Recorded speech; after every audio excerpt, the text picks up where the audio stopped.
हम नई ऊर्जा, नई उमंग, नए उत्साह, नए सपने के साथ संसद की कार्रवाई शुरू करेंगे। मैं अब माननीय प्रधानमंत्री जी से आग्रह करूंगा कि वह सदन को संबोधित करें।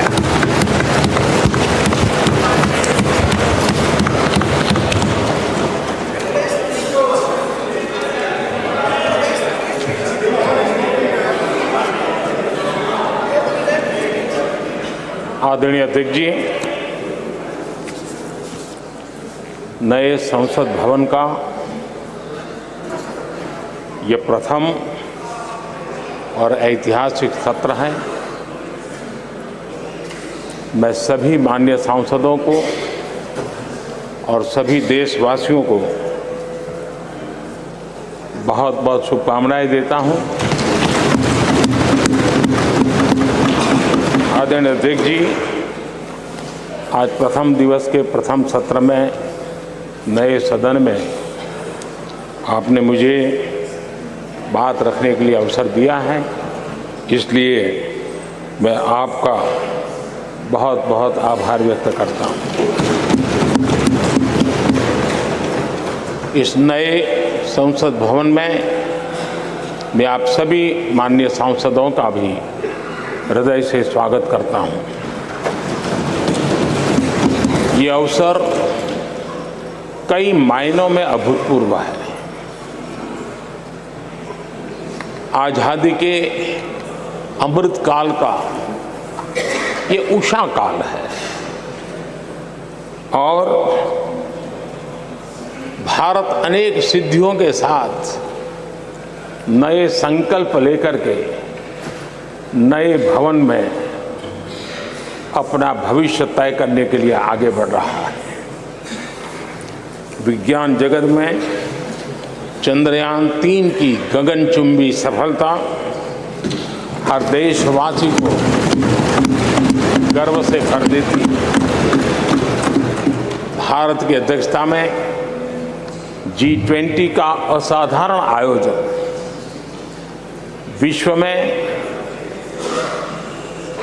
इच्छित प्रभाव, इस अर्थ में ये अद्वितीय उपलब्धियां हासिल करने वाला एक अवसर भारत के लिए बना। इसी आलोक में आज आधुनिक भारत और हमारे प्राचीन लोकतंत्र का प्रतीक नए संसद भवन का शुभारंभ हुआ है। सुखद संयोग है कि ये गणेश चतुर्थी का शुभ दिन है।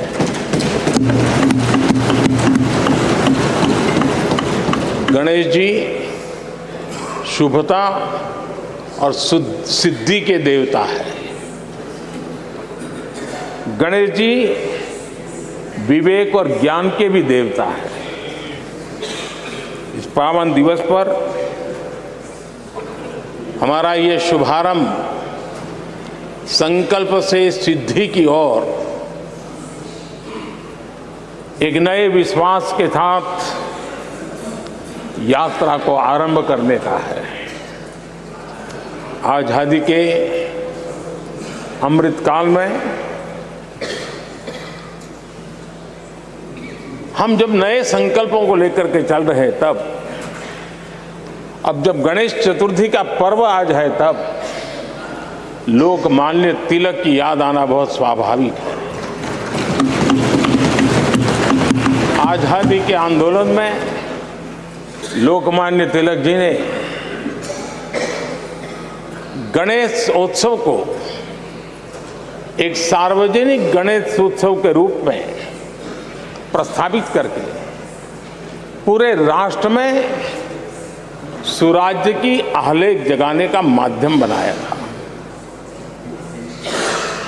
लोकमान्य तिलक जी ने गणेश पर्व से सुराज्य की संकल्पना को शक्ति दी। उसी प्रकार से आज ये गणेश चतुर्थी का पर्व लोकमान्य तिलक जी ने स्वतंत्र भारत स्वराज्य की बात कही थी। आज हम समृद्ध भारत गणेश चतुर्थी के पावन दिवस पर उसकी प्रेरणा के साथ आगे बढ़ रहे हैं। सभी देशवासियों को इस अवसर पर फिर एक बार मैं बहुत बहुत बधाई देता हूं। आदरणीय अध्यक्ष जी, आज संवत्सरी का भी पर्व है। ये अपने आप में एक अद्भुत परंपरा है। इस दिन को एक प्रकार से क्षमा वाणी का भी पर्व कहते हैं। आज मिच्छामि दुक्कड़म कहने का दिन है। ये पर्व मन से, कर्म से, वचन से अगर जाने अनजाने किसी को भी दुख पहुंचाया है तो उसकी क्षमा याचना का अवसर है। मेरी तरफ से भी पूरी विनम्रता के साथ, पूरे हृदय से आप सभी को, सभी सांसद सदस्यों को और सभी देशवासियों को मिच्छामि दुक्कड़म।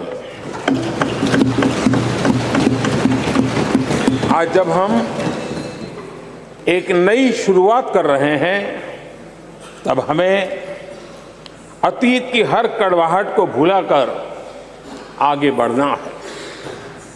इस स्पिरिट के साथ जब हम यहां से, हमारे आचरण से, हमारी वाणी से, हमारे संकल्पों से जो भी करेंगे, देश के लिए, राष्ट्र के एक एक नागरिक के लिए वो प्रेरणा का कारण बनना चाहिए और हम सबको इस दायित्व को निभाने के लिए भरसक प्रयास भी करना चाहिए। आदरणीय अध्यक्ष जी, ये भवन नया है, यहां सब कुछ नया है, सारी व्यवस्थाएं नई हैं।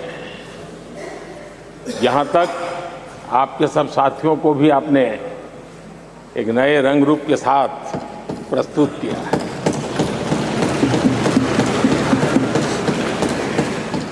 सब कुछ नया है, लेकिन यहां पर कल और आज को जोड़ती हुई एक बहुत बड़ी विरासत का प्रतीक भी मौजूद है। वो नया नहीं है, वो पुराना है और वो आजादी की पहली किरण का स्वयं साक्षी रहा है, जो आज अभी हमारे बीच उपस्थित है। वो हमारे समृद्ध इतिहास को जोड़ता है और जब आज हम नए सदन में प्रवेश कर रहे हैं, संसदीय लोकतंत्र का जब ये नया गृह प्रवेश हो रहा है, तो यहां पर आजादी की पहली किरण का साक्षी, जो आने वाली पीढ़ियों को भी प्रेरणा देने वाला है, वैसा पवित्र सेंगोल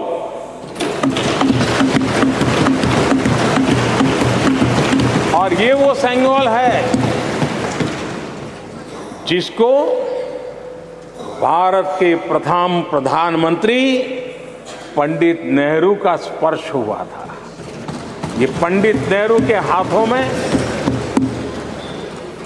पूजा विधि कर करके आजादी के पर्व का प्रारंभ हुआ था और इसलिए एक बहुत महत्वपूर्ण अतीत को उसके साथ ये सेंगोल हमें जोड़ता है।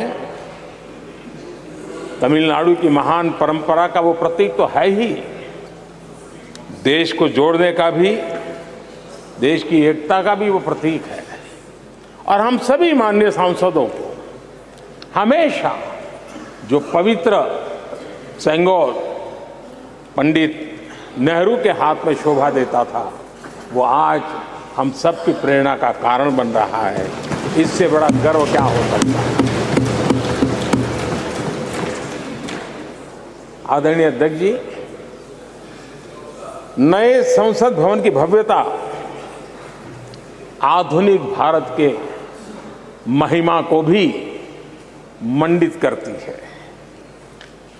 हमारे श्रमिक, हमारे इंजीनियर्स, हमारे कामगारों, उनका पसीना इसमें लगा है और कोरोना काल में भी उन्होंने जिस लगन से इस काम को किया है, क्योंकि मुझे कार्य जब चल रहा था तब उन श्रमिकों के बीच आने का बार बार मौका मिलता था और ख़ास करके मैं उनके स्वास्थ्य को लेकर के उनसे मिलने आता था। लेकिन ऐसे समय भी उन्होंने इस बहुत बड़े सपने को पूरा किया। आज मैं चाहूँगा कि हम सब हमारे उन श्रमिकों का, हमारे उन कामगारों का, हमारे इंजीनियर्स का हृदय से धन्यवाद करें, हृदय से, क्योंकि उनके द्वारा निर्मित भावी पीढ़ियों को प्रेरणा देने वाला है। और 30,000 से ज़्यादा श्रमिक बंधुओं ने परिश्रम किया है, पसीना बहाया है इस भव्य व्यवस्था को खड़ी करने के लिए और कई पीढ़ियों के लिए ये बहुत बड़ा योगदान है। माननीय अध्यक्ष जी, मैं उन श्रमयोगियों का नमन तो करता ही, लेकिन एक नई परंपरा का प्रारंभ हो रहा है, इसका मुझे अत्यंत आनंद है। इस सदन में एक डिजिटल बुक रखी गई है, जिस डिजिटल बुक में उन सभी श्रमिकों के पूरा परिचय इसमें रखा गया है, ताकि आने वाली पीढ़ियों को पता चलेगा कि हिंदुस्तान के किस कोने से कौन श्रमिक ने आकर के इस भव्य इमारत को, यानी उनके पसीने को भी अमरत्व देने का प्रयास इस सदन में हो रहा है। ये एक नई शुरुआत है, शुभ शुरुआत है और हम सब के लिए गर्व की शुरुआत है। मैं इस अवसर पर 140 करोड़ देशवासियों की तरफ से, मैं इस अवसर पर लोकतंत्र की महान परंपरा की तरफ से हमारे इन श्रमिकों का अभिनंदन करता हूं। आदरणीय अध्यक्ष जी, हमारे यहां कहा जाता है यत् भावो तद् भवति, और इसलिए हमारा भाव जैसा होता है वैसे ही कुछ घटित होता है। यद् भावो तद् भवति, और इसलिए हम जैसी भावना करते हैं और हम जैसी भावना करके प्रवेश किया है, मुझे विश्वास है भावना भीतर जो होगी हम भी वैसे ही खुद भी बनते जाएंगे और वो बहुत बड़ी स्वाभाविक है। भवन बदला है, मैं चाहूंगा भाव भी बदलना चाहिए, भावना भी बदलनी चाहिए।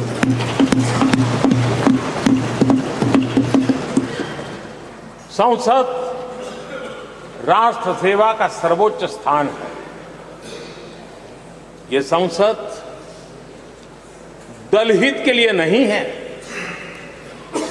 हमारे संविधान निर्माताओं ने इतनी पवित्र संस्था का निर्माण दलहित के लिए नहीं, सिर्फ और सिर्फ देश हित के लिए किया।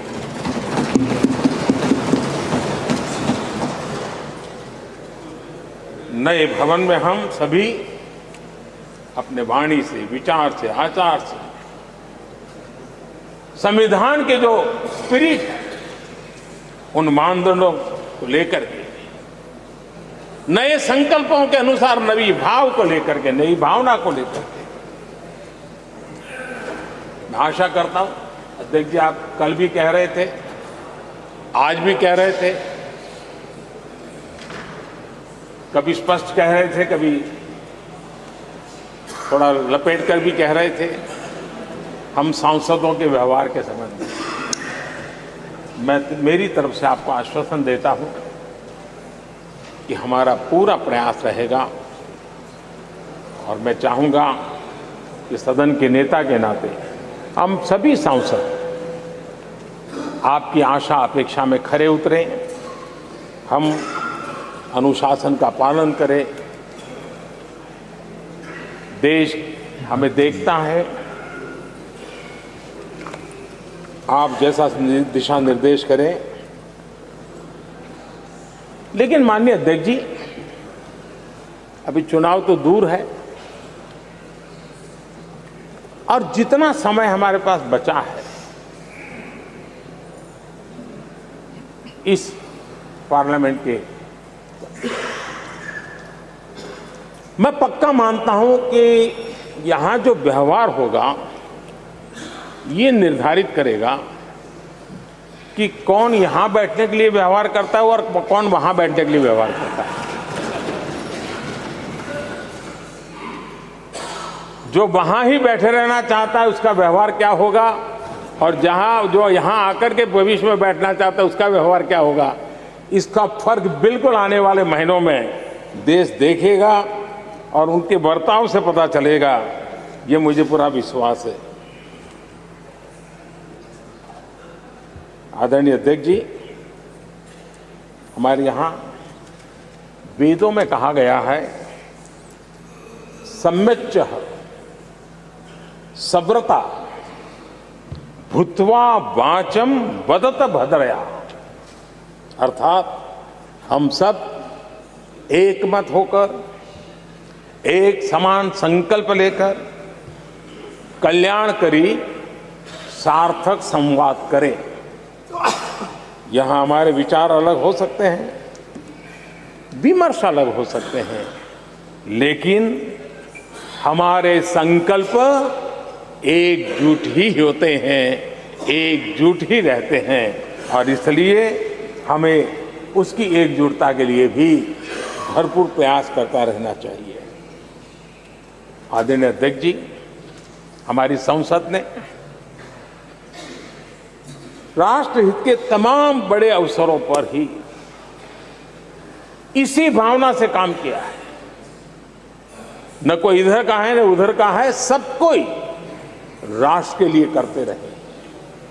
मुझे आशा है कि इस नई शुरुआत के साथ इस संवादीय के वातावरण में और इस संसद के पूरे डिबेट में हम उस भावना को जितनी ज्यादा मजबूत करेंगे, हमारी आने वाली पीढ़ियों को अवश्य हम प्रेरणा देंगे।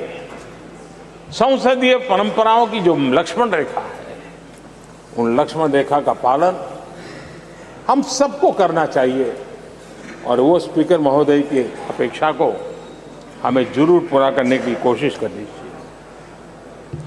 आदरणीय अध्यक्ष जी, लोकतंत्र में राजनीति,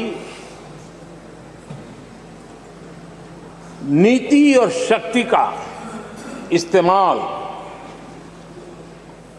ये समाज में प्रभावी बदलाव का एक बहुत बड़ा माध्यम होता है और इसलिए स्पेस हो या स्पोर्ट्स हो, स्टार्टअप्स हो या सेल्फ हेल्प ग्रुप हो, हर क्षेत्र में दुनिया भारतीय महिलाओं की ताकत देख रही है। G20 की अध्यक्षता, विमेन लेड डेवलपमेंट की चर्चा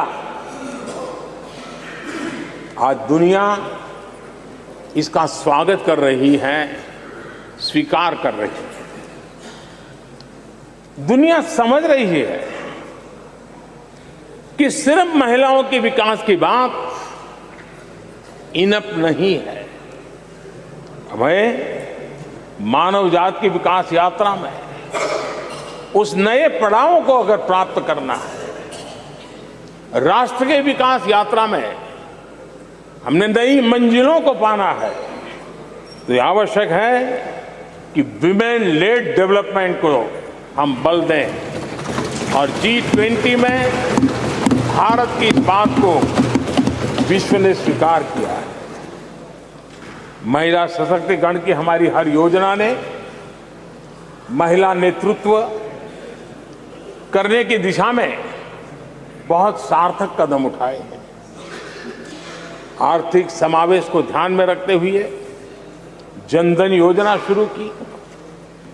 50 करोड़ लाभार्थियों में से भी अधिकतम महिला बैंक अकाउंट के धारक बनी है। ये अपने आप में बहुत बड़ा परिवर्तन भी है, नया विश्वास देता है। जब मुद्रा योजना रखी, ये देश गर्व कर सकता है कि उसमें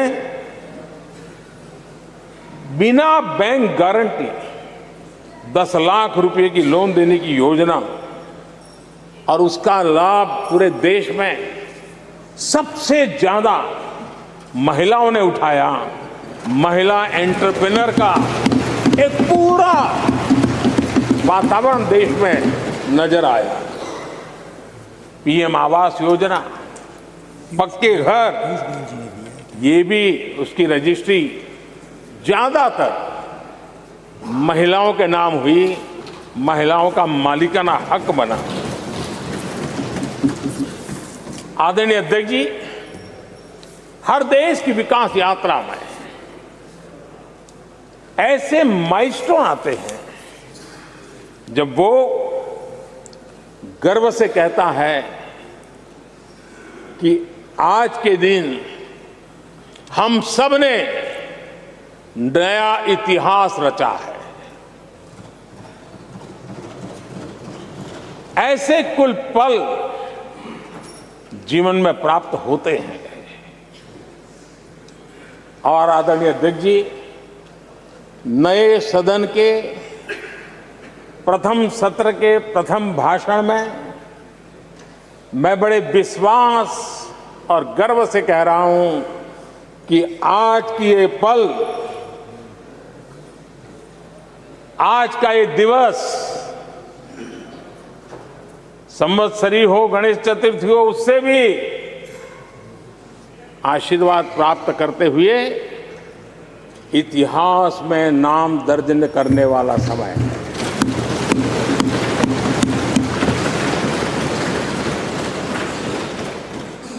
हम सब के लिए पल गर्व की पल है। अनेक वर्षों से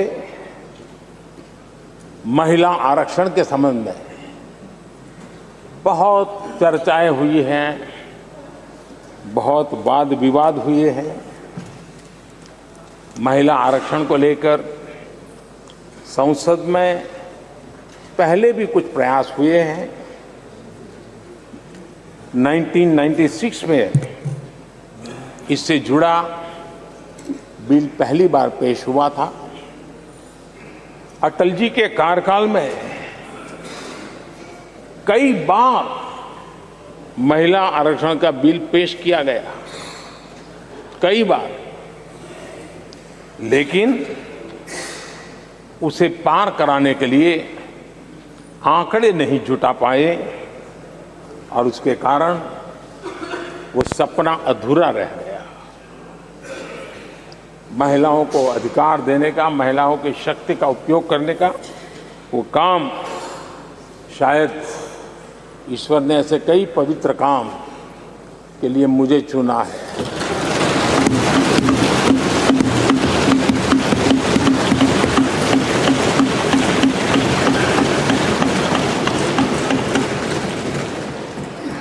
एक बार फिर हमारी सरकार ने इस दिशा में कदम बढ़ाया है।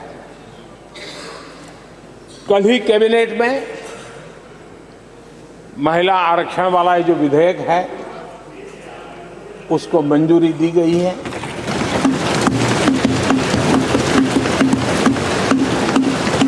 आज 19 सितंबर की ये तारीख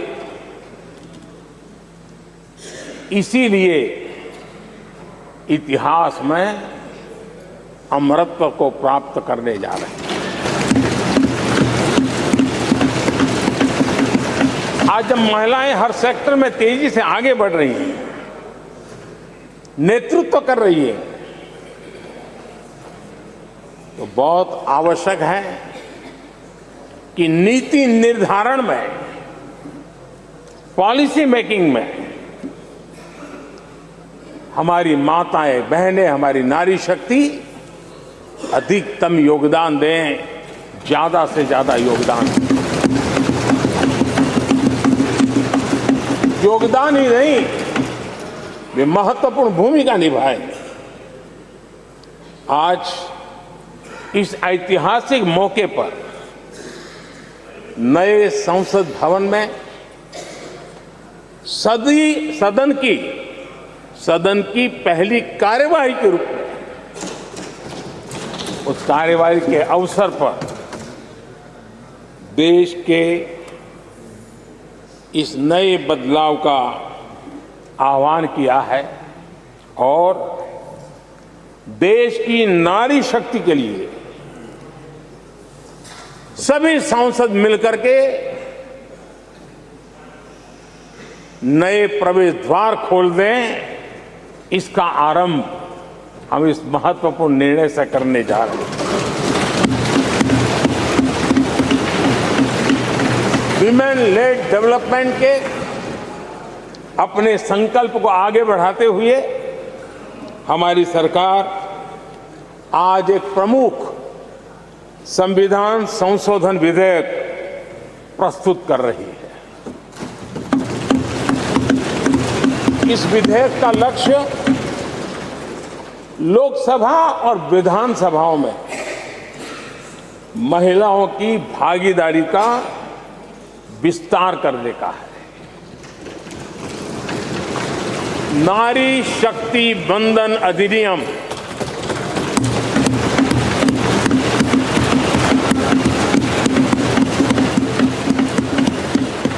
नारी शक्ति वंदन अधिनियम, इसके माध्यम से हमारा लोकतंत्र और मजबूत होगा।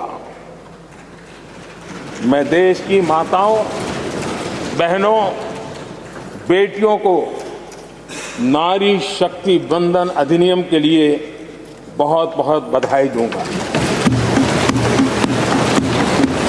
मैं सभी माताओं, बहनों, बेटियों को आश्वस्त करता हूं कि हम इस बिल को कानून बनाने के लिए संकल्पबद्ध है।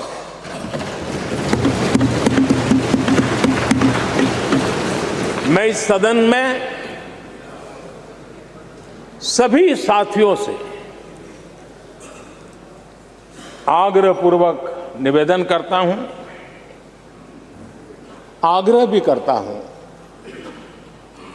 और जब एक पावन शुरुआत हो रही है, पावक विचार हमारे सामने आया है, तो सर्वसम्मति से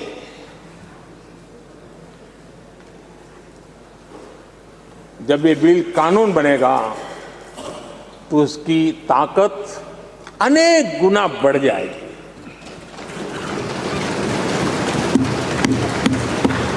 और इसलिए मैं सभी माननीय सांसदों से, दोनों सदन के सभी माननीय सांसदों से इसे सर्वसम्मति से पारित करने के लिए प्रार्थना करते हुए आपका आभार व्यक्त करता हूं। इस नए सदन के प्रथम सत्र में मुझे आपने मेरी भावनाओं को व्यक्त करने का अवसर दिया। बहुत बहुत धन्यवाद। श्री अधीर रंजन चौधरी जी।